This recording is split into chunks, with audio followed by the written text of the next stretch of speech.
Hi, ನಾವು ಮಾಡ್ತಿರೋದು ಇವತ್ತು ಅಕ್ಕಿ ಪಾಯಸ. ಅಕ್ಕಿ ಪಾಯಸ ಹೇಗ್ ಮಾಡೋದು ಯೂಶಲಿ ಎಲ್ರಿಗೂ ಗೊತ್ತು, ಬಟ್ ನಾವ್ ಹೇಗ್ ಟ್ರೈ ಮಾಡ್ತಾ ಇದೀವಿ ಅನ್ನೋ ತೋರಿಸ್ತೀವಿ ನಿಮ್ಗೆ.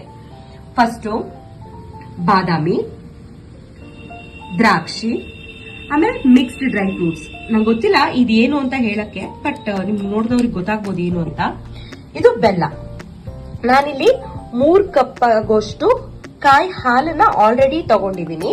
ಮತ್ತೆ 1 ಕಪ್ ಆಗೋಷ್ಟು ಅನ್ನನ ಆಲ್ರೆಡಿ ವಿಷಲ್ ಹೊಡ್ಸ್ಕೊಂಡ್ಬಿಟ್ಟಿದೀನಿ. ಇವಾಗ ಪ್ಯಾನ್ ಇಟ್ಟಿದೀನಿ. ಯೂಶಲಿ ಅಡ್ಗೆ ಮಾಡೋರಿಗೆ ಗೊತ್ತಿರುತ್ತೆ ಎಷ್ಟು ಟೇಬಲ್ ಸ್ಪೂನ್ ತುಪ್ಪ ಅಂತ. ನಾನ್ ಯೂಶಲಿ 1.5-2 ಸ್ಪೂನ್ ತುಪ್ಪ ಹಾಕೊಂಡಿದೀನಿ. ಬಾದಾಮಿ ಪುಡಿ ಮಾಡಿರೋದನ್ನ ಹಾಕೋತಾ ಇದ್ದೀನಿ. ಇವಾಗ ಅಕ್ಕಿ ಹಾಕ್ತಾ ಇದ್ದೀನಿ. ಇವಾಗ ನಾ ಅವಾಗ್ಲೇ ಹೇಳಿದ್ನಲ್ಲ, ಡ್ರೈ ಫ್ರೂಟ್ಸ್ ಕಾಳುಗಳನ್ನೆಲ್ಲ ಮಿಕ್ಸ್ ಹಾಕ್ತಾ ಇದ್ದೀನಿ. ಚೆನ್ನಾಗಿ ಫ್ರೈ ಮಾಡ್ಕೊತಾ ಇದ್ದೀನಿ.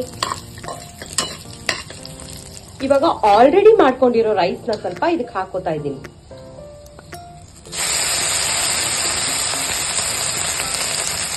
ಅವಾಗಲೇ ಏನು ಹೇಳಿದೆ, ಅಕ್ಕಿ ಪಾಯಸ. ಸೊ ಅಕ್ಕಿ ಅಂದ್ಮೇಲೆ ಆಬ್ವಿಯಸ್ಲಿ ರೈಸ್ ಬೇಕೇ ಬೇಕು. ಸ್ವಲ್ಪ ಮಿಕ್ಸ್ ಮಾಡ್ಕೊಳ್ತಾ ಇದ್ದೀನಿ ಚೆನ್ನಾಗಿ. ಇದಕ್ಕೆ ಕಾಯಿ ಹಾಲು ಆಲ್ರೆಡಿ ಮಾಡಿಟ್ಕೊಂಡಿರೋಂತ ಕಾಯಿ ಹಾಲನ್ನ ಹಾಕೋತಾ ಇದ್ದೀನಿ. ಈಗ ನಾನು ಕಾಯಿ ಹಾಲನ್ನ ಕೂಡ ಹಾಕ್ತಾ ಇದ್ದೀನಿ. ಕಾಯಿ ಹಾಲು ಆಲ್ರೆಡಿ ಮಾಡಿಟ್ಕೊಂಡಿದ್ದೆ ಅಂತ ಹೇಳದ್ನಲ್ಲ. ಸೊ ನಂಗೆ ಬೇಕಾಗಿರೋದು 3 ಕಪ್ಪು. ನಿಮ್ಗೂ ಇನ್ನೂ ಸ್ವಲ್ಪ ನೀರ್ ಹಾಕ್ಬೇಕು ಅಂತ ಹೇಳಿದ್ರೆ ನೀವು ಜಾಸ್ತಿನೂ ಹಾಕೋಬಹುದು. ಯೂಶಲಿ ಹಾಲನ್ನು ಮಿಕ್ಸ್ ಮಾಡ್ತಾರೆ, ಬಟ್ ನಾನು ಹಾಲು ಹಾಕಿಲ್ಲ, ಬರೀ ಕಾಯಿ ಹಾಲು ಯೂಸ್ ಮಾಡ್ತಾ ಇದ್ದೀನಿ. ಇವಾಗ ಚೆನ್ನಾಗಿ ಕಲಿಸ್ಬೇಕು. ಏನಕ್ಕೆ ಗಂಟು ತರ ಆದ್ರೆ ಅಷ್ಟೊಂದು ಟೇಸ್ಟ್ ಅನ್ಸಲ್ಲ, ಒಂಥರ ಬಾಯಿಗೆ ಅಂಟಾದಾಗ ಆಗತ್ತೆ. ಸೊ ಹಾಗಾಗಿ ಚೆನ್ನಾಗಿ ಸ್ಟಿರ್ ಮಾಡ್ಬೇಕು. ಇದು ಒಂದ್ 2-3 ಕುದಿ ಬಂದ ನಂತರ ನಂಗೆ ಬೆಲ್ಲನೋ ಅಥವಾ ಸಕ್ಕರೆನೋ, ಯೂಶಲಿ ಬೆಲ್ಲ ಹಾಕ್ಬೇಕು. ಬೆಲ್ಲ ಹಾಕಿದ್ರೆ ತುಂಬಾ ಟೇಸ್ಟ್. ನಿಮ್ಗೆಲ್ಲ ಗೊತ್ತಿದೆ, ಬೆಲ್ಲ ಆರೋಗ್ಯಕ್ಕೆ ಒಂಥರ ಒಳ್ಳೇದು. ಅದು ಮೂಳೆಗೆ ತುಂಬಾ ಹೆಲ್ಪ್ ಆಗುತ್ತೆ. ಯೂಶಲಿ ಧಾರವಾಡ ಸೈಡ್ ಅಂದ್ರೆ ಬಯಲುಸೀಮೆ ಸೈಡ್ ತುಂಬಾ ಯೂಸ್ ಮಾಡ್ತಾರೆ ಬೆಲ್ಲನ. ಸೊ ನಾನು ಇದಕ್ಕೆ ಬೆಲ್ಲನೇ ಹಾಕೋತೀನಿ. ಸ್ವಲ್ಪ ಕುದಿಲಿ, ಕುದ ನಂತರ ಬೆಲ್ಲ ಹೇಳಿದ್ನಲ್ಲ ಸ್ವಲ್ಪ ಕುದಿತಾ ಇರ್ಲಿ ಅಂತ. ಕುದ್ದಿದೆ ಆಲ್ರೆಡಿ. ಇವಾಗ ಕುದ್ದಿರೋದಕ್ಕೆ ಏನ್ ಹಾಕೋಬೇಕು, ಸ್ವಲ್ಪ ಬೆಲ್ಲ ಹಾಕೋಬೇಕು.